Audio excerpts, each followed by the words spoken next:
way forward, we have Abhishek Bhandari, Executive Director, Technology and Internet Equity Research from Nomura India, joining us on the show. Abhishek, hi, good to be speaking with you.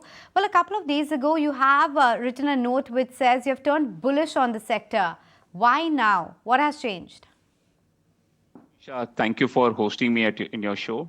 The basis of our upgrade right now is the proprietary G2000 database, what we maintain, wherein we track the revenue growth outlook of the largest 2000 companies in the world by revenues, who cumulatively form around 80% of global tech budgets.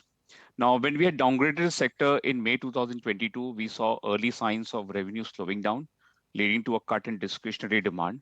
And now we are seeing some signs of stabilization in those revenues, for those companies, which makes us believe that the further bad news on the discretionary cut may not happen. And the same database, throws up an interesting data that the revenue growth for these enterprises are expected to rise to almost 4% after declining 1% in calendar 24 to around plus 4% in calendar 25. So to us, the bad news from a revenue decline or revenue negative surprise perspective is largely over, which means that the EPS cut cycle for the sector should largely be over now, and hence it makes sense for the investors to relook at this sector. Right. Hi, Abhishek. Good afternoon. This is Vinny joining in the conversation as well. When you look at it, some of the names, especially on the mid-cap IT side, I want to talk about that. They have seen some bit of a run-up coming in. What is the view on those names? Where do you see that headed? See, look, overall, mid caps are going to grow at a much faster rate than the large caps. Even in the last year, which is fiscal 24, when the large caps grew at just around, call it around 3%, mid caps ended up growing at around 10% plus. I think, some of the mid caps where there has been the C-level changes have gone through a structural change, in the sales organization, and now their businesses are much more annuity driven. So I would say, there are a set of mid caps like, Persistent, Coforge, Birlasoft, which we expect to grow faster than the industry. And then there'll be a set of mid caps which may not grow as fast as, their peer set in the near term, likes of Emphasis, which might grow lower compared to the peer set, at least on the mid cap side.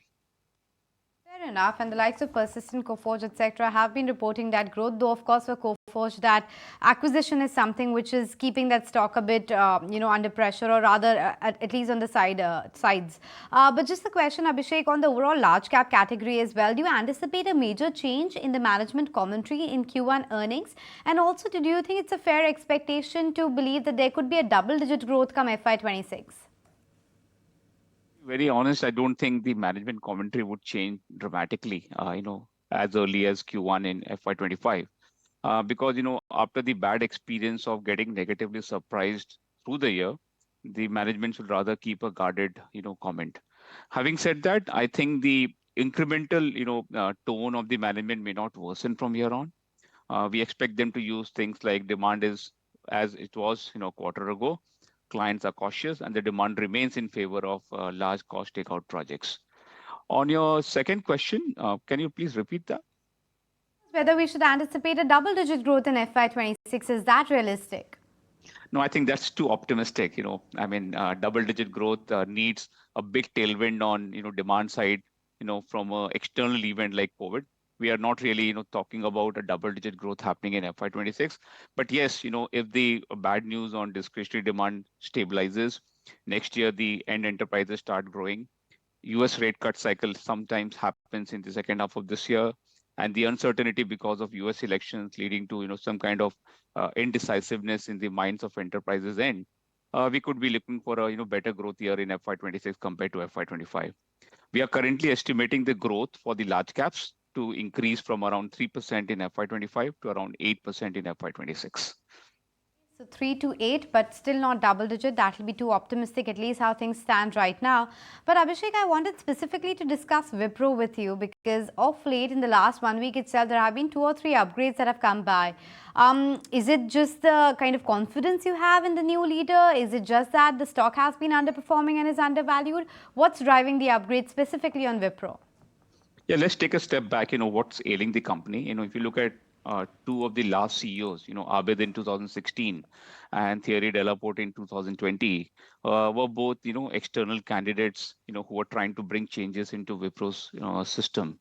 The feedback what we get, one was too slow and one was too fast, which probably led to a lot of discontentment, within the ranks, and many senior leaders started exiting the firms. Now, Wipro has taken a choice now to appoint Srini, who's a 30-year-old veteran into the company as the CEO with effect from April. He has been a key leader in terms of architecting some of the large deals what the company got in last 3 to 4 years. The early signs of his leadership is quite good, in the sense that there have been some kind of pause in terms of senior leadership exists now. Some of the internal roles are being filled internally, to give space to the existing leaders and give them a path of career growth. And there have been some large deals, particularly in the telecom space, the $500 million deal what they got. If you look at the growth numbers specifically, last year, they declined by around 3%, in reported terms. Q1 again might be, kind of a no growth quarter for them. We expect them to do, kind of 0%, which will be towards the top end of the band of minus 1.5 to plus 0.5. But going forward, we think, the growth numbers for Wipro should start turning positive from a QOQ perspective.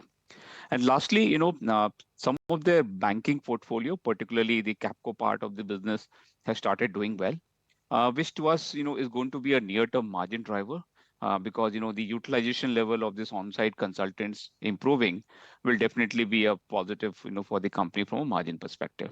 So all in all, the upgrade is basically a vote of confidence in the new person, Srini, as the CEO. We expect the growth numbers of Wipro to start improving from here on. Okay, so that's interesting on Wipro. And if I can quickly squeeze in a question on Coforge as well, because the acquisition is a bit of a black box for people. There was that sharp downtick that happened, whether they'll be able to turn it around or not. But the stock price of late has actually seen quite a bit of momentum. What side of the argument are you sitting on as far as Coforge is concerned? So look, it's too early to call, what happens to the acquired entity Cigniti, because the company is still in the completion of the transaction. I think the open offer is currently on.